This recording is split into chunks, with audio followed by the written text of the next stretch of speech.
Les livres inspirés, chaque jour un livre pour votre édification dans la foi.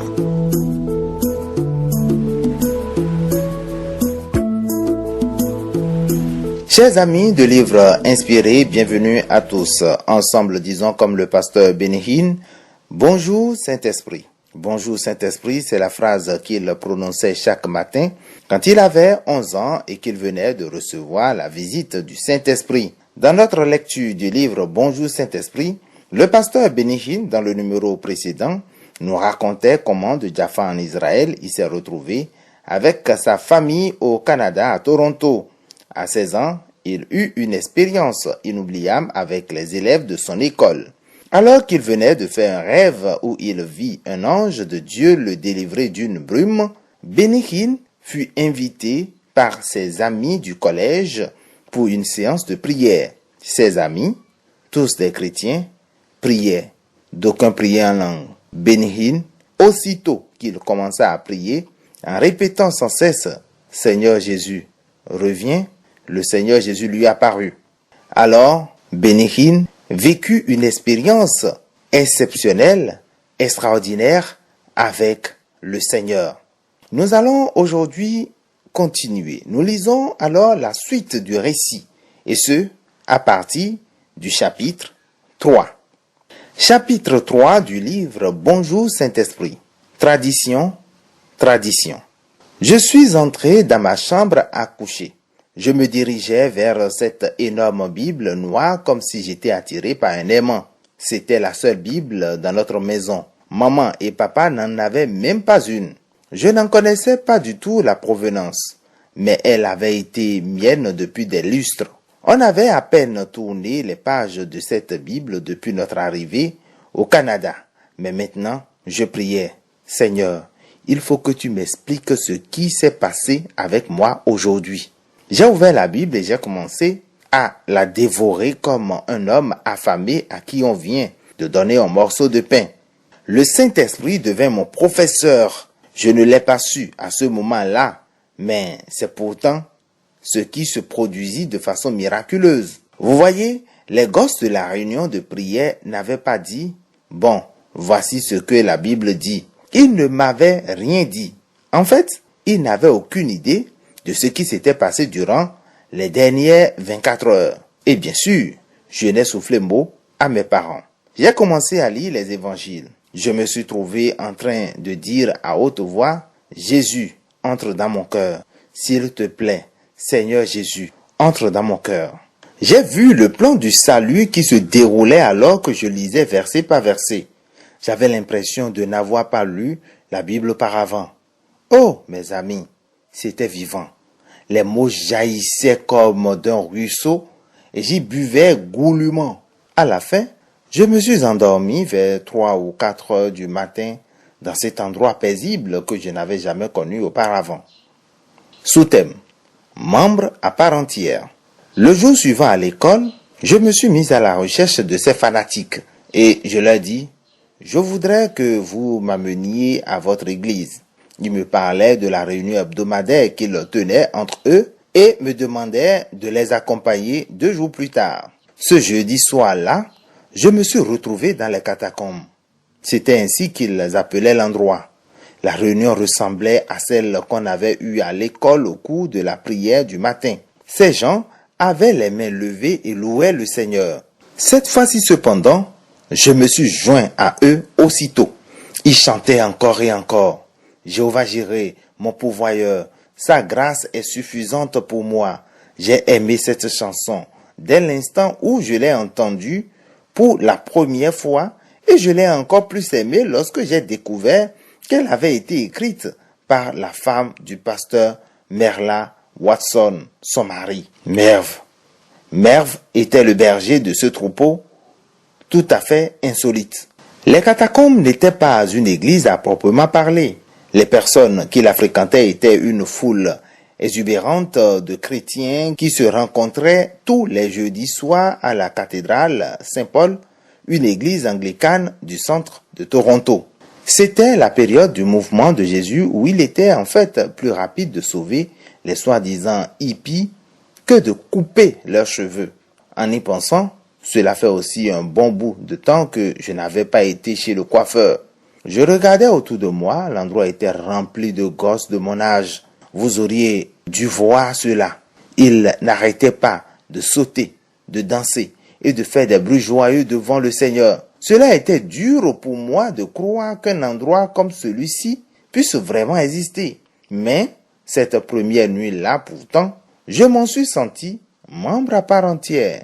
Un autre sous-thème, va devant. À la fin de la réunion, Maeve Watson dit, « Je veux que tous ceux d'entre vous qui veulent faire une confession publique de votre péché s'avancent sur le devant. Nous allons prier avec vous et demander à Christ d'entrer dans vos cœurs. » J'ai commencé à frissonner et à trembler. Mais je me suis dit, je ne pense pas que je devrais aller là-devant, car je suis déjà sauvé.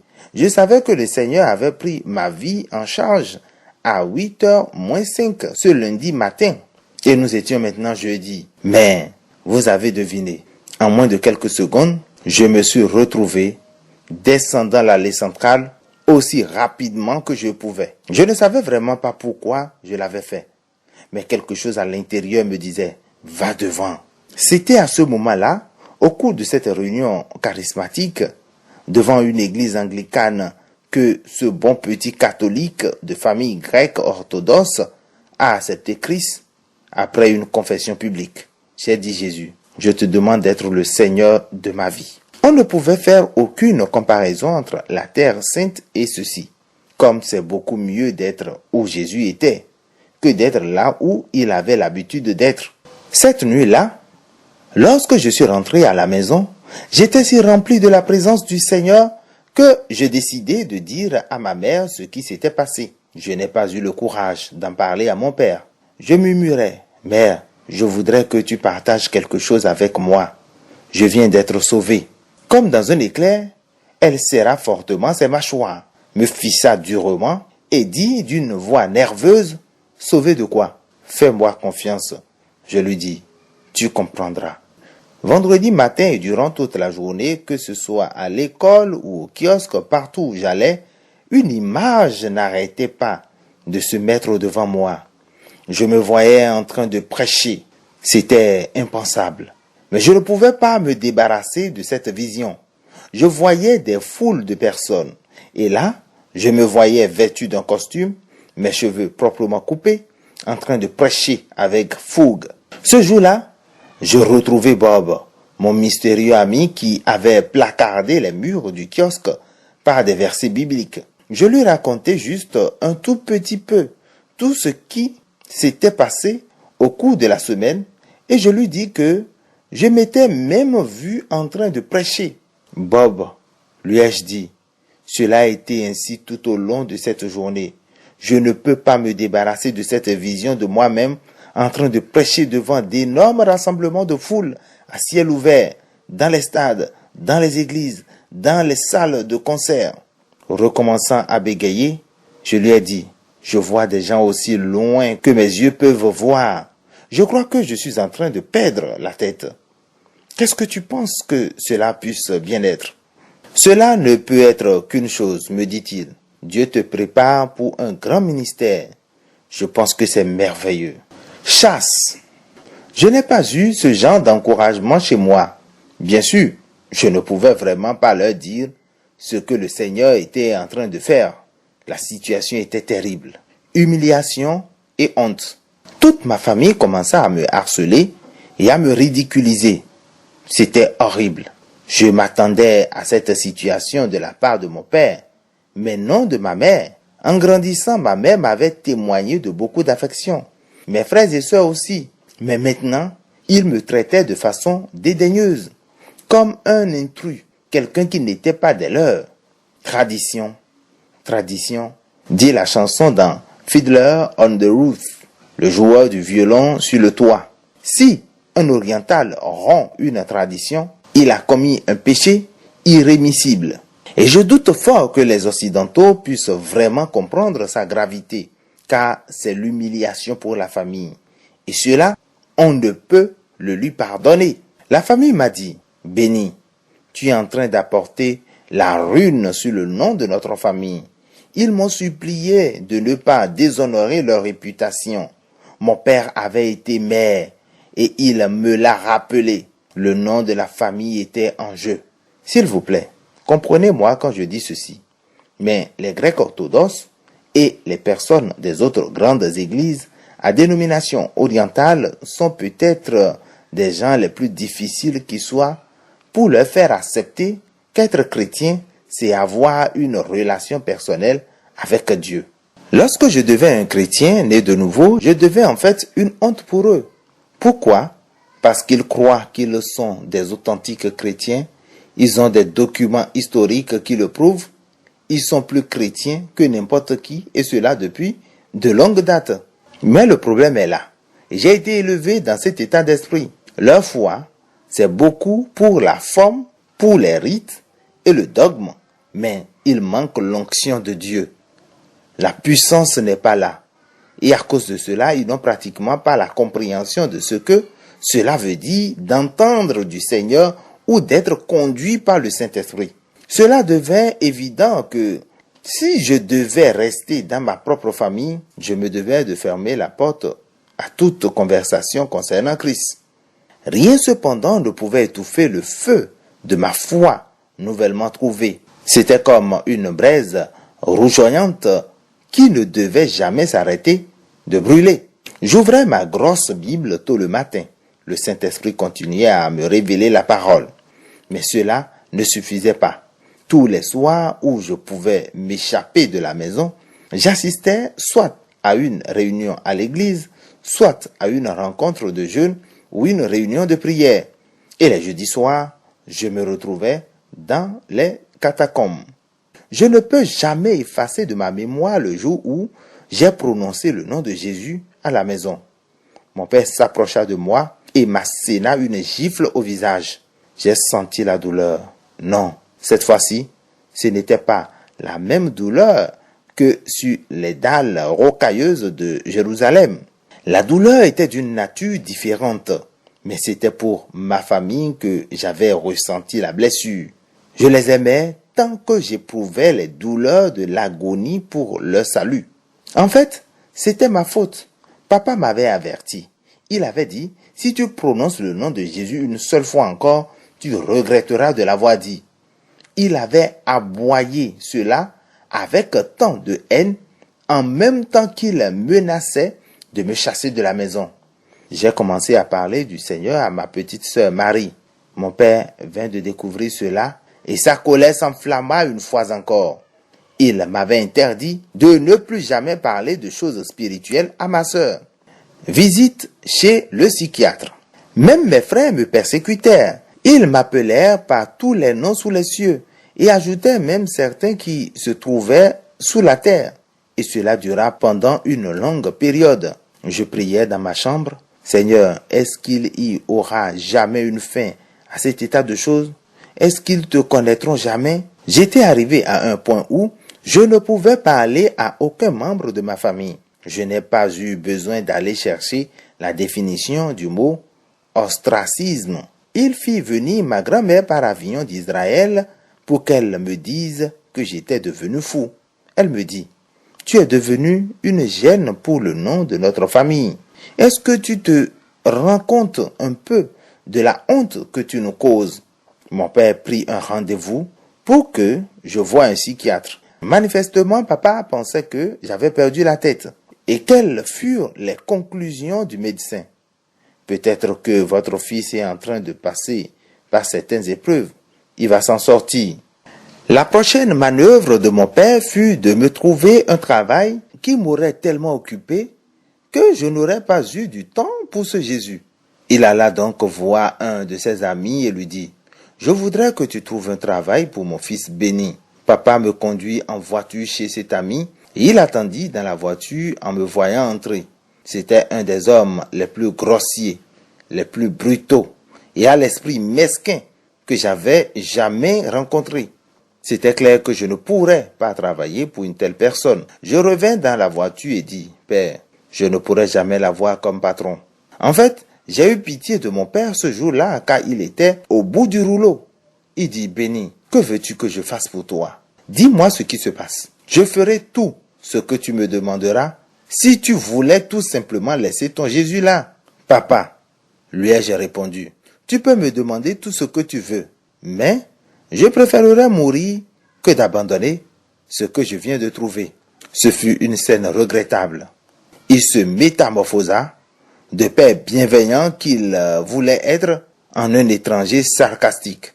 Et tout ce qu'il put m'offrir fut une langue déversant des mots cinglants et un autre torrent de haine. Et pendant une année, presque deux, il n'y eut plus aucune communication entre mon père et moi. Il évitait de me regarder lorsque nous étions à table. Il m'ignorait totalement. À la fin, cela devint insupportable même de s'asseoir en famille et de regarder les nouvelles du soir à la télé. Alors, qu'est-ce que je faisais? Je restais dans ma chambre. Mais quand je regarde en arrière, je peux voir que le Seigneur savait exactement ce qu'il était en train de faire. J'ai passé des centaines, voire des milliers d'heures seul avec Dieu. Ma Bible était toujours ouverte. J'ai prié, j'ai étudié, j'ai loué. Je me suis régalé de la manne céleste dont j'allais avoir besoin au cours des années à venir. Je dois obéir au Seigneur. Le fait d'aller à l'église s'avérait aussi être un énorme problème. Oh, comme je souhaitais fortement aller à l'église. Mais mon père disait toujours et toujours, c'est absolument non. En fait, c'était pratiquement les seules conversations qu'on avait tous les deux. Nous nous disputions à cause de la maison du Seigneur. Les orientaux estiment qu'il est impensable de désobéir à ses parents. Mais maintenant, j'avais presque 21 ans. Et je me rappelle de façon précise, la nuit où je rassemblais toute ma hardiesse pour dire à mon père, « Je t'obéirai sur tout ce que tu veux, mais je ne t'obéirai pas quand il s'agira d'aller à l'église. Je dois obéir au Seigneur. » Il fut abasourdi. On aurait pensé que quelqu'un avait tiré sur lui. Et j'avais l'impression qu'il se hérissait plus que jamais. Par respect, je faisais de mon mieux pour être obéissant. Je lui disais, « Est-ce que je peux aller à la réunion ce soir ?» Il répondait, « Non. » Et moi, j'allais dans ma chambre pour prier et disais, « S'il te plaît, Seigneur, change son cœur, s'il te plaît. » Ensuite, je redescendais et demandais une fois encore, « Est-ce que je peux partir ?»« Non, » grognait-il. Et je remontais une fois de plus dans ma chambre. Il commença à céder petit à petit. Il savait que la bataille était perdue. Les catacombes avaient loué un autre bâtiment pour les réunions de dimanche et j'assistais à toutes. Les études bibliques avaient lieu les mardis et les vendredis et les réunions de jeûne se tenaient le samedi soir. Ces réunions devinrent l'objet de ma vie. Dans les années qui suivirent ma conversion, ma croissance spirituelle ressemblait à une roquette se déplaçant sur orbite. Vers la fin de 1973, Merv et Merla Watson prirent l'habitude de m'inviter à les rejoindre sur la plateforme et à les aider à conduire la louange en chantant.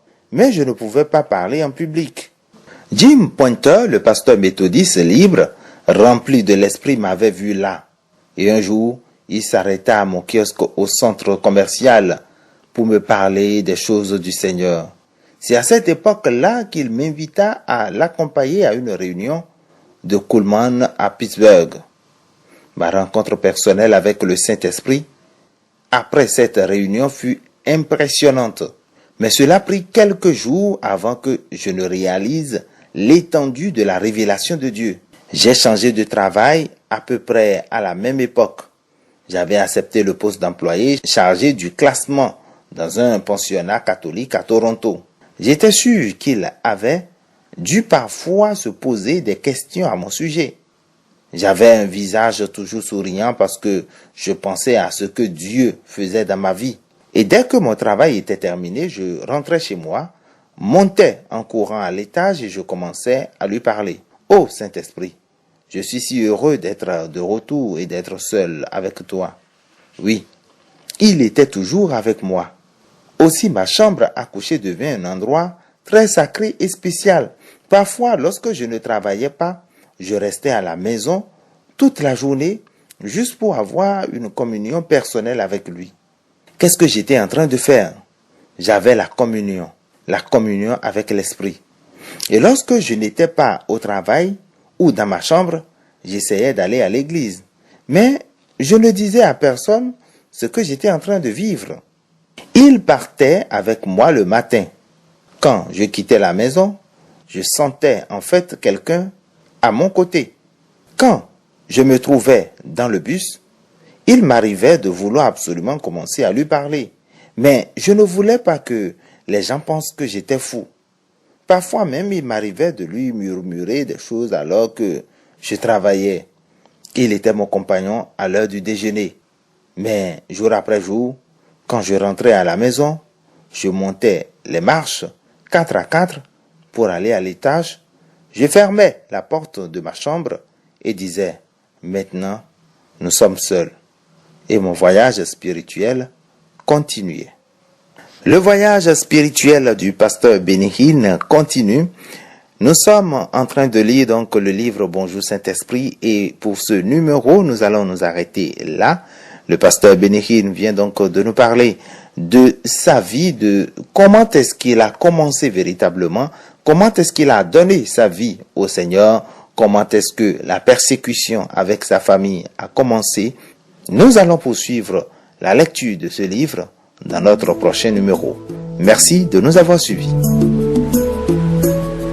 Les livres inspirés, chaque jour un livre pour votre édification dans la foi.